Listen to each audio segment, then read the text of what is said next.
নবীর একজন সাহাবী ছিল মুগিস, বলেন সবাই কি নাম? মুগিস। তার বিবির নাম বারিরা। বিবির নাম কি? বারিরা। আবু দাউদের বর্ণনা আসছে 2231 নাম্বার বর্ণনা। তো এই মুগিস তিনি রাসূল সাল্লাল্লাহু আলাইহি সাল্লামের কাছে আসলেন। আসার পর বললেন, ইয়া রাসূলুল্লাহ ইশফালি ইলাইহা।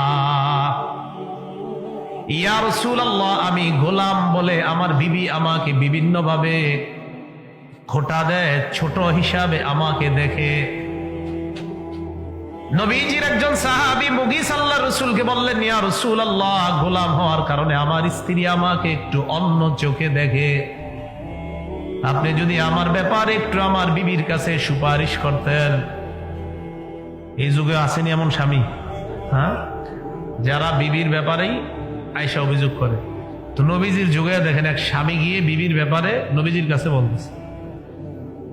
নবীজি বারিরা রাদিয়াল্লাহু তাআলা আনহাকে ডেকে বললেন, বারিরা ইত্তাকিল্লাহ ফাইন্নাহু যাওজুকি ওয়া আবু ওয়ালাদিক। নবীজি বললেন, বারিরা আল্লাহকে ভয় করো, মুগিস তোমার স্বামী, তোমার সন্তানের পিতা। মুগিস তোমার স্বামী, তোমার সন্তানের পিতা। তাকে কিছু বলার আগে ভেবে চিনতে বলবা। এটা বলার আগে রাসূল সাল্লাল্লাহু আলাইহি সাল্লাম বলে নিলেন, আল্লাহকে ভয় করো। কথাগুলা বুঝেন। যায়েদ ইবনে হারেসাকে বললেন, যায়েদ আল্লাহকে ভয় করো, বিবিকে নিজের কাছে রাখো। বারিরাকে বললেন, বারিরা আল্লাহকে ভয় করো, মুগিস তোমার স্বামী, তোমার সন্তানের পিতা।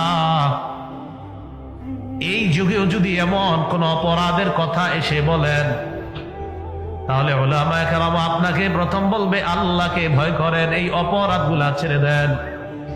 শুধু তাই না, সুদখোরদেরকে আল্লাহ সুদ ছেড়ে দেওয়ার ওয়াজ করার আগে আল্লাহ কয় আল্লাহকে ভয় করো।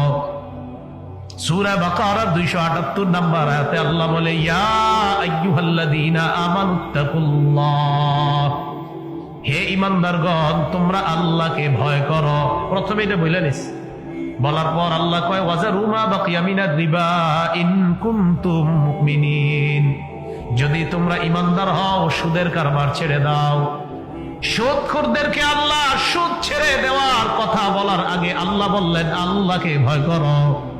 কোন মানুষের মধ্যে যদি আল্লাহর ভয় এসে যায়, তার জন্য সুদের কারবার ছাড়া সহজ হয়ে যায়।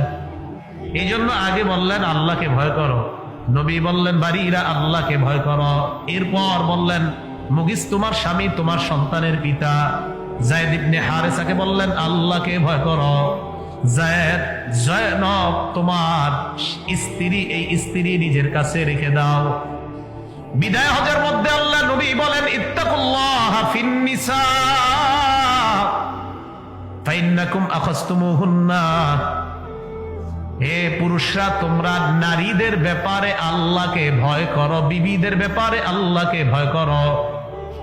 এই বিবিদেরকে তোমরা গ্রহণ করেছ ওই জিনিস হালাল করার মাধ্যমে, যে জিনিস তোমার জন্য হালাল ছিল না ওই জিনিস হালাল করার মাধ্যমে তাদেরকে গ্রহণ করেছ। তাদের ব্যাপারে আল্লাহকে ভয় করো।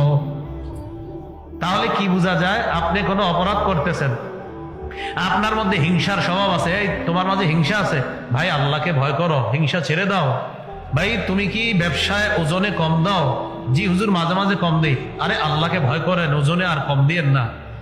এই আল্লাহকে ভয় করেন কথাটা মানুষের মাঝে একটা আসর করে, একটা অ্যাটাক করে। আল্লাহকে ভয় করো, না না ওজনে কম দিও না। ভাই আল্লাহকে ভয় করো, ওজনে কম দিও না। তা আগে আল্লাহকে ভয় করো করার পর কথাটা বলা। তাহলে কোরআনেও আল্লাহ বলতেছে আল্লাহকে ভয় করো, পরে আল্লাহ বিভিন্ন ওয়াজ করছে। নবীজি বললেন আল্লাহকে ভয় করো, পরে অনেক ওয়াজ করছে। এলাকার মধ্যে কোনো খারাপ মানুষ যারা যারা খারাপ কাজ ছাড়ে না, তাদেরকে আমাদের বলা ভাই আল্লাহকে ভয় করো, এরপর বলা এটা এটা ছেড়ে দাও।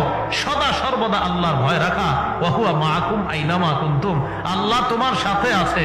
যখন আপনি কোনো গুনাহ করতেছেন, একটা নারীর দিকে তাকানো হারাম, তখন আপনি তাকে বলেন ভাই তুমি আল্লাহকে ভয় করো, নারীর দিকে তাকাইতে আল্লাহ তোমাকে নিষেধ করেছেন, এটা হারাম।